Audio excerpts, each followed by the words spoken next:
அண்மை செய்தியை பார்த்துக் கொண்டிருக்கிறோம். வருமான வரி விலக்கு உச்சவரம்பு 12 லட்சம் ரூபாயாக உயர்த்தப்படுவதாக பட்ஜெட்டில் அறிவிக்கப்பட்டிருக்கிறது.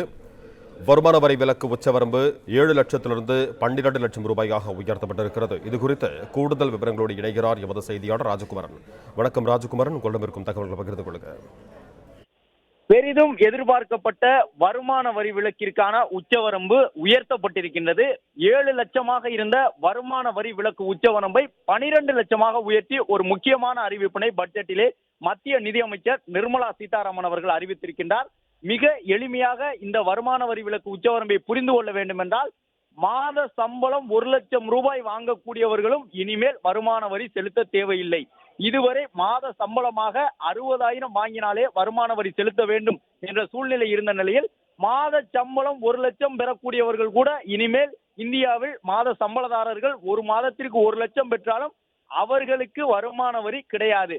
ஆண்டு வருமானம் 12 லட்சம் வரை வருமான வரி செலுத்துவதற்கான உச்சவரம்பாக நிர்ணயிக்கப்பட்டிருக்கின்றது.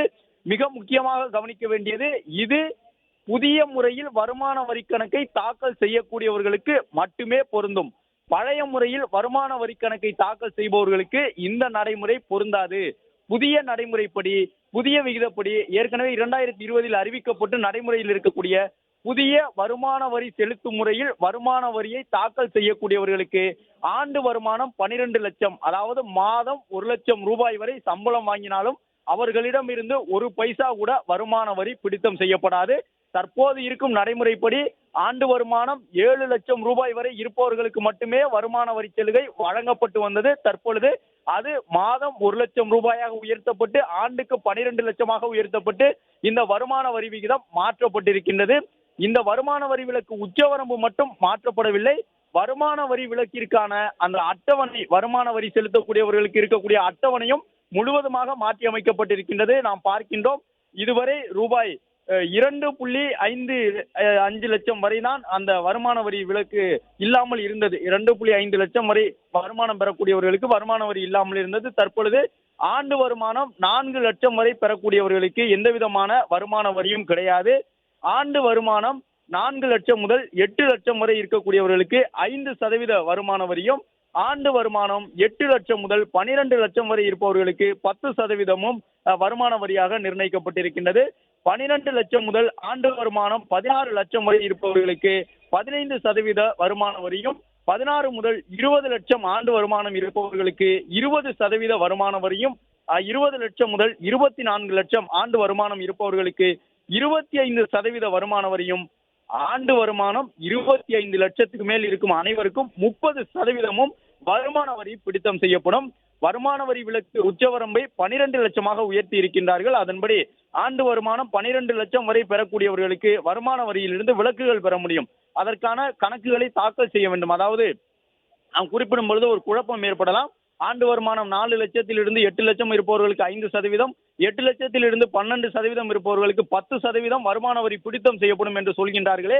மற்றொரு பக்கம் ஆண்டுக்கான வருமான வரி விலக்கு உச்சவரம்பு 12 லட்சம் என்று சொல்கிறார்களே. இது குழப்பமாக இருக்கின்றது என்று தோன்றலாம். ஆனால் அது 10%, அதாவது 12 லட்சம் வரை ஆண்டு வருமானம் பெறக்கூடியவர்களுக்கு 10% வருமான வரி விதிக்கப்பட்டாலும் கூட அவர்கள் அந்த உரிய கணக்குகளை தாக்கல் செய்யும் பொழுது வருமான வரி பிடித்தம் தொகை திரும்பி வழங்கப்பட்டுவிடும். அதாவது 1 ரூபாய் கூட வருமான வரி பிடித்தம் செய்யப்படாது. ஆண்டு வருமானம் 12 லட்சம் வரை இருப்பவர்கள், மாத வருமானம் 1 லட்சம் அளவு சம்பளம் வாங்கக்கூடியவர்கள், அரசு ஊழியர்களாக இருந்தாலும் சரி, தனியார் நிறுவனங்களில் மாத ஊதியமாக 1 லட்சம் பெறக்கூடியவர்களும் இனிமேல் வருமான வரி செலுத்த வேண்டியதில்லை. அவர்களுக்கான வருமான வரி கிட்டத்தட்ட ஒரு 10% அளவிற்கு பிடித்தம் செய்யப்பட்டாலும் கூட அதற்கான சலுகைகள், விலக்குகள் இருக்கின்றன. கல்வி ரீதியாக, சுகாதார ரீதியாக சில விலக்குகள் இருக்கின்றன.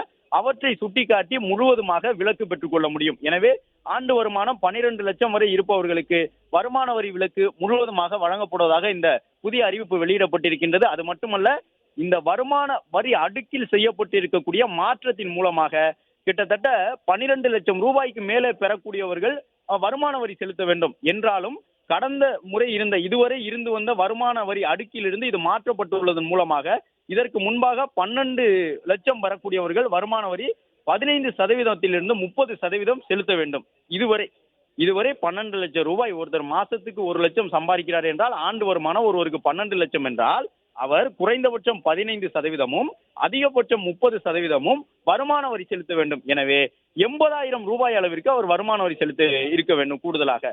அது தற்பொழுது மாற்றப்பட்டிருக்கின்றது.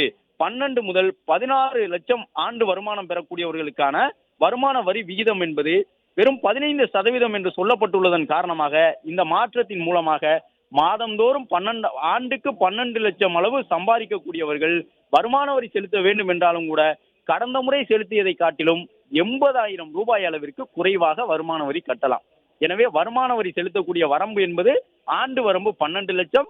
12 லட்சத்திற்கு மேல் இருப்பவர்கள் வருமான வரி செலுத்த வேண்டும் என்றாலும் கூட இதுவரை அவர்களுக்கு பிடித்தம் செய்யப்பட்ட அளவு தொகை பிடிக்கப்படாது, குறைவாகத்தான் பிடிக்கப்படும்.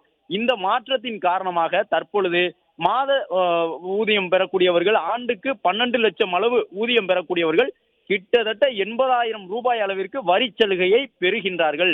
இதன் மூலமாக நடுத்தர மக்களுக்கு அதிக அளவிலான பணம் கைவசம் இருக்கக்கூடிய வகையிலே ஒரு மிகப்பெரிய மாற்றத்தை அரசு அறிவித்திருக்கின்றது.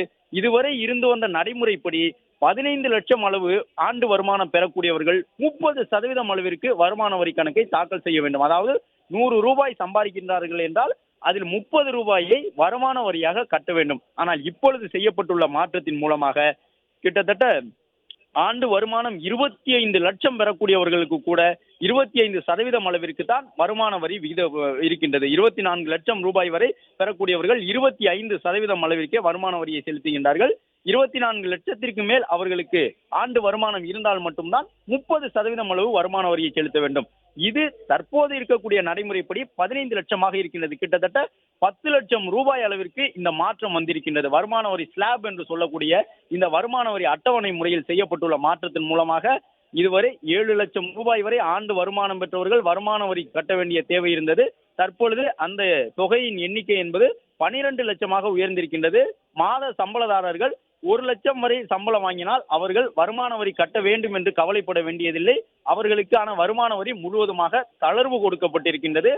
அதே நேரம் இந்த வருமான வரி விகிதங்களில் செய்யப்பட்டுள்ள மாற்றத்தின் காரணமாக 12 லட்சம் ரூபாயிலிருந்து 24 லட்சம் ரூபாய் வரை ஆண்டு வருமானம் பெறக்கூடியவர்கள் இதுவரை செலுத்தியதை காட்டிலும் குறைவான அளவிலேயே வருமான வரியை செலுத்தப் போகின்றார்கள். அதற்கான அறிவிப்பையும் மத்திய நிதியமைச்சர் நிர்மலா சீதாராமன் இன்று வெளியிட்டிருக்கின்றார். இதன் மூலமாக மாத ஊதியம் பெறக்கூடிய நடுத்தர வர்க்கத்தை சார்ந்தவர்கள் ஏராளமானோர் வருமான வரி சலுகையை அனுபவிக்க இருக்கின்றார்கள். எனவே நாட்டின் பணப்புழக்கம் மிக பெரிய அளவில் அதிகரிக்கக்கூடிய வகையிலே இந்த முக்கியமான சீர்திருத்தத்தை தெரிவித்திருக்கின்றார்கள். அது மட்டுமல்ல, 1961 முதல் இருந்து வரக்கூடிய இந்தியாவின் வருமான வரி சட்டத்திலும் மிக முக்கியமான மாற்றத்தை செய்ய இருக்கின்றார்கள். அடுத்த வாரத்திலே முக்கியமான ஒரு சட்ட திருத்தம் கொண்டு வரப்பட இருக்கின்றது, வருமான வரி சட்டத்திலே திருத்தம். இந்த திருத்தத்திற்கு முன்பாகவே தற்பொழுதே இந்த வருமான வரி விலக்கு தொடர்பான உச்சவரம்பு குறித்த ஒரு முக்கியமான அறிவிப்பினை அரசு வெளியிட்டிருக்கின்றது. இதற்கு முன்பாக 3 லட்சம் வரை பெறக்கூடியவர்களுக்கு வருமான வரி பிடித்தம் இல்லாமல் இருந்தது. தற்பொழுது 4 லட்சம் வரை அந்த தொகை உயர்த்தப்பட்டிருக்கின்றது. மாத வருமானமாக 4 லட்சம் வரை பெறக்கூடியவர்களுக்கு எந்த விதமான வருமான வரியும் கிடையாது. அதே நேரம் 4 லட்சத்திலிருந்து 12 லட்சம் வரை ஆண்டு வருமானம் பெறக்கூடியவர்களுக்கு 10% அளவு வருமான வரி என்று இது குறிப்பிடப்பட்டிருந்தாலும் கூட அவர்கள் வருமான வரி கட்ட தேவையில்லை. அவர்கள் வருமான வரியில் தங்களுக்கென இருக்கக்கூடிய அந்த விலக்குகளை கையாண்டு அதன் மூலமாக வரி சலுகையை பெற்றுக்கொள்ள முடியும். எனவே மொத்தமாக இந்த எளிமையாக இந்த கணக்கை புரிந்து கொள்ள வேண்டும் என்றால் ஒரு மாதத்திற்கு 1 லட்சம் ரூபாய் வரை சம்பளம் வாங்கக்கூடியவர்கள் வருமான வரி கட்ட தேவையில்லை. அது மட்டுமல்லாமல் ஒரு மாதத்திற்கு 1 லட்சத்திற்கு மேலே சம்பளம் வாங்கக்கூடியவர்கள் வருமான வரியை கட்டக்கூடிய சூழ்நிலை இருந்தாலும் கூட இதுவரை கட்டிய தொகை அளவு அவர்கள் அதிகமான தொகையை கட்ட வேண்டிய அவசியம் இல்லை. கிட்டத்தட்ட ஒரு மாதத்திற்கு 6,000 7,000 ரூபாய் அளவிற்கு அவர்களுக்கு வருமான வரி தொகை குறைகின்றது. உதாரணத்திற்கு 12 லட்சம் ரூபாய் ஆண்டு வருமானம் பெறக்கூடிய ஒருவர் தற்பொழுது வருமான வரி செலுத்த வேண்டும் என்றால் அவருக்கு 15% வருமான வரி இருக்கின்றது. இதுவரை இருந்து வரக்கூடிய நடைமுறைப்படி அவருக்கு 20% முதல் 30% வரை விதிக்கப்பட்டது. எனவே கிட்டத்தட்ட 80,000 ரூபாய் அளவிற்கு வரி சலுகையை மாதம் ஒரு 1,20,000 ரூபாய் 1 லட்சத்திற்கு மேலே சம்பளம் பெறக்கூடியவர் அந்த வருமான வரி சலுகையை பெறுகின்றார். எனவே ஒவ்வொருவரும் 12 லட்சத்திற்கு மேலே மாத வருமானம் ஈட்டி ஆண்டு வருமானம் 12 லட்சத்திற்கு மேலே ஈட்டி வருமான வரி கட்டக்கூடியவர்களுக்கு கூட இதன் காரணமாக வரி சலுகைகள் முழு அளவில் கிடைக்கின்றன. இந்த முக்கியமான அறிவிப்பினை தற்பொழுது மத்திய நிதியமைச்சர் நிர்மலா சீதாராமன் வெளியிட்டிருக்கின்றார். இதன் மூலமாக நாட்டின் ஜிடிபி உயரும் என்றும் நடுத்தர வர்க்கத்தினர் மிகப்பெரிய பலனை அடைவார்கள் என்றும் நிதியமைச்சர் நிர்மலா சீதாராமன் அவர்கள் தெரிவித்திருக்கின்றார். இந்த நடைமுறை மூலமாக வீடு வாங்கக்கூடியவர்களுடைய எண்ணிக்கை அதிகரிக்கும், பணப்புழக்கம் அதிகரிக்கும், மக்களிடையே வாங்கும் திறன் அதிகரிக்கும், இந்தியாவில் உற்பத்தி செய்யக்கூடிய பொருள்கள் அதிகமாக இந்திய சந்தைகளிலேயே விற்பனைக்கு வரும், இறக்குமதி குறைந்து ஏற்றுமதி அதிகரிக்கக்கூடிய வகையிலே நாட்டில் பணப்புழக்கம் அதிகரிக்கும் என்ற அடிப்படையில் தான் இந்த புதிய வருமான வரி விதிப்பு முறையை அறிவித்திருக்கின்றார்கள். 12 லட்சம் வரை பெறக்கூடியவர்கள் வருமான வரி கட்ட தேவையில்லை என்பதை தெரிவித்திருக்கின்றார்கள். இந்த அட்டவணையை நாம் பார்க்கும் பொழுது ஒரு சிறிய குழப்பம் இருக்கலாம். 12 லட்சம் வரை வரி விலக்கு உண்டு, ஆண்டு வருமானம் 12 லட்சம் பெறக்கூடியவர்கள் வருமான வரி கட்ட தேவையில்லை. ஆனால் இந்த அட்டவணையை பார்க்கும் பொழுது 8 லட்சத்திலிருந்து 12 லட்சம் வரை சம்பளம் பெறக்கூடியவர்களுக்கு 10%, 12 லட்சம் வரை கிட்டத்தட்ட 10% அளவிற்கு வரி என்று குறிப்பிடப்பட்டிருக்கின்றதே என்ற கேள்வி எழலாம், குழப்பம் இருக்கலாம். ஆனால் எளிதாக அதை கடந்து செல்ல முடியும். 12 லட்சம் வரை வருமானம் பெறக்கூடியவர்கள் ஆண்டுக்கு சில விலக்குகள் இருக்கின்றன. கல்வி ரீதியாக அவர்கள் குழந்தைகளுக்கு கட்டக்கூடிய பணம், வாடகைக்கு என செலவிடக்கூடிய தொகை, பெருநகரங்களில் இருக்கக்கூடியவர்கள் வாடகை வீடுகளில் குடியிருப்பவர்கள் அதை கணக்கு காட்டி வரி சலுகை பெற்றுக் கொள்ள முடியும். அதே போன்று மெடிக்கல் ஹெல்த் இன்சூரன்ஸ் எடுத்திருப்பவர்கள் அதை கணக்கு காட்டி வரி சலுகை பெற்றுக் கொள்ள முடியும். LIC போன்றவற்றில் முதலீடு செய்திருப்பவர்கள் அதை கணக்கு காட்டி வரி சலுகை பெற்றுக் கொள்ள முடியும். எனவே வருமான வரியாக ஒரு 10% அளவு வரி பிடித்தம் செய்யப்பட்டதாக ஒரு தகவல் அவர்களுக்கு அனுப்பப்பட்டாலும் கூட அந்த தொகையை அந்த சம்பளதாரர்கள் மீண்டும் பெற்றுக்கொள்ள முடியும். எனவே ஆண்டு வருமானமாக 12 லட்சம் இருப்பவர்கள் வரை வருமான வரி கட்டுவதற்கான தேவையில்லை. 12 லட்சத்துக்கு மேலே வருமானம் பெறக்கூடியவர்களுக்கும் வருமான வரி விகிதங்கள் மாற்றி அமைக்கப்பட்டிருக்கின்றன. இதன் மூலமாக இதற்கு முன்பாக 12 லட்சத்திலிருந்து 16 லட்சம் வரை பெறக்கூடியவர்கள் கிட்டத்தட்ட 20% அளவிற்கு வருமான வரி கட்டினார்கள். ஆனால் தற்பொழுது அந்த வருமான விகிதம் மாற்றப்பட்டிருக்கின்றது. அதன்படி 12 லட்சம் முதல் 16 லட்சம் ஆண்டு வருமானம் பெறக்கூடியவர்கள் 15% மட்டுமே வருமான வரி கட்ட வேண்டும். இதற்கு முன்பாக 16% இருந்து அதற்கு மேலே 16 லட்சத்திற்கு மேலே வருமானம் ஈட்டக்கூடியவர்கள், ஆண்டுக்கு 16 லட்சத்திற்கு மேலே வருமானம் ஈட்டக்கூடியவர்கள் 30% அளவிற்கு வருமான வரி கட்ட வேண்டும் என்று இருந்தது. அது தற்பொழுது மாற்றப்பட்டிருக்கின்றது. ஒருவருடைய ஆண்டு வருமானம் 16 லட்சத்திலிருந்து 20 லட்சம் வரை இருந்தால் அவர் 20% அளவில் மட்டுமே வருமான வரியை கட்ட வேண்டும். இதன் மூலமாக பாதிக்கு பாதியாக வருமான வரி குறைந்திருக்கின்றது. 15 லட்சம் முதல் 20 லட்சம் வரை ஆண்டு வருமானம் பெறக்கூடியவர்கள் செலுத்தக்கூடிய வருமான வரி என்பது பாதிக்கு பாதியாக குறைந்திருக்கின்றது. கடந்த ஆண்டு ஒரு 1,20,000 ரூபாய் ஒருவர் வருமான வரி செலுத்தி இருக்கின்றார். ஆண்டு வருமானம் 15 லட்சம் ஒருவருக்கு இருந்திருந்தால் அவர் கிட்டத்தட்ட ஒரு 1,20,000 அளவு வருமான வரி செலுத்தி இருந்தார் என்று வைத்துக் கொண்டால், தற்போது இந்த புதிய நடைமுறை அமலுக்கு வந்ததன் மூலமாக கடந்த முறை தன்னுடைய வருமான வரி கணக்கை தாக்கல் செய்த பொழுது 1,20,000 கட்டியவர் இந்த முறை 60,000 தான் கட்டுவார். பாதிக்கு பாதியாக குறைந்து விட்டது. இது யாருக்கு என்றால் ஆண்டு வருமானம் 12 லட்சம் முதல் 20 லட்சம் வரை இருப்பவர்களுக்கு பாதிக்கு பாதியாக குறைந்து விட்டது. அதே நேரம் ஆண்டு வருமானம் 20 லட்சம் முதல் 24 லட்சம் வரை இருப்பவர்களுக்கு ஒரு 25% அளவிற்கு தான் வருமான வரி விதிக்கப்படுகின்றது. கிட்டத்தட்ட 5% அளவு அவர்களுக்கு வருமான வரி சலுகை வழங்கப்பட்டிருக்கின்றது. எனவே 24 லட்சத்திற்கு உள்ளாக யாரெல்லாம் ஆண்டு வருமானம் ஈட்டுகின்றார்களோ அவர்கள் அனைவருமே கடந்த காலம் என்று சொல்வதை விட இதுவரை கட்டி வந்த வருமான வரியை விட குறைவாகவே வருமான வரி கட்டுவார்கள். இன்னும் சொல்ல போனால் பாதிக்கு பாதிதான் வருமான வரி வரும். இதுவரை 2 லட்சம் ரூபாய் வருமான வரியாக கட்டியவர்கள், 12 லட்சத்துக்கு மேல் ஆண்டு வருமானம் இருந்து ஒரு 2 லட்சம் ரூபாய் வரை வருமான வரி கட்டியவர்கள் கூட இனிமேல் அதில் பாதி தொகையான 1 லட்சம் ரூபாயை தான் வருமான வரியாக கட்ட வேண்டும். இந்த அளவு வருமான வரி விகிதத்தில் மிகப்பெரிய ஒரு தள்ளுபடியை, அதாவது வருமான வரி விகிதத்தில் கழிவுகளை வழங்கப்பட்டிருக்கின்றது. இதன் மூலமாக நடுத்தர வர்க்க மக்கள் மிகப்பெரிய பலனை பெற இருக்கின்றார்கள். வருமான வரி சலுகை வழங்க வேண்டும் என்பது பல ஆண்டுகளாக இருந்து வந்த கோரிக்கை. தேர்தல் நெருங்கிய காலகட்டத்தில் கூட அந்த கோரிக்கை முழு அளவில் நிறைவேற்றப்படவில்லை. ஆனால் இந்த முறை யாருமே எதிர்பார்க்காத ஒரு மிகப்பெரிய வருமான வரி சலுகையை மத்திய நிதியமைச்சர் நிர்மலா சீதாராமன் வழங்கியிருக்கின்றார். 7 லட்சம் என்பதை 10 லட்சமாக உயர்த்துவார்களா என்றெல்லாம் ஒரு மிகப்பெரிய பொருளாதார வல்லுநர்களுக்கு இடையிலான விவாதமாக இருந்தது. ஆனால் உயர்த்தினார். 10 லட்சம் அல்ல 12 லட்சமாக உயர்த்தி வருமான வரி விலக்கை மத்திய நிதியமைச்சர் நிர்மலா சீதாராமன் வழங்கி இருக்கின்றார். இதன் மூலமாக மாத சம்பளம் பெறக்கூடிய நடுத்தர வர்க்கத்தினர் மிகப்பெரிய பலனை பெற இருக்கின்றார்கள். கிட்டத்தட்ட மாத சம்பளம் 1,00,000 ரூபாய் வரை பெறக்கூடியவர்கள் ₹1 கூட வருமான வரி கட்ட வேண்டிய தேவை இல்லை என்ற சூழலை ஏற்படுத்தி இருக்கின்றார்கள். நாம் திரையில் பார்ப்பதை போன்று ஆண்டு வருமானம் 12 லட்சம் வரை இருப்பவர்கள் கிட்டத்தட்ட 10% அளவு வரி பிடித்தம் செய்யப்படும் என்று சொல்லப்பட்டாலும் கூட அந்த பிடித்தம் செய்யக்கூடிய தொகையை முழுவதுமாக விலக்குகள் பெறுவதற்கான வாய்ப்புகள் இருக்கின்றன. அவர்கள் அதை செலவு கணக்குகளாக, அதாவது மருத்துவ செலவுகளுக்காக பயன்படுத்தி இருக்கின்றோம் என்று குறிப்பிட்டு அந்த வருமான வரி சலுகையை பெற்றுக்கொள்ள முடியும். அல்லது கல்விக்கூடங்களில் தங்களுடைய குழந்தைகளுக்கு கட்டக்கூடிய அந்த கல்வி கட்டணத்தை கணக்கு காட்டி பெற்றுக்கொள்ள முடியும்.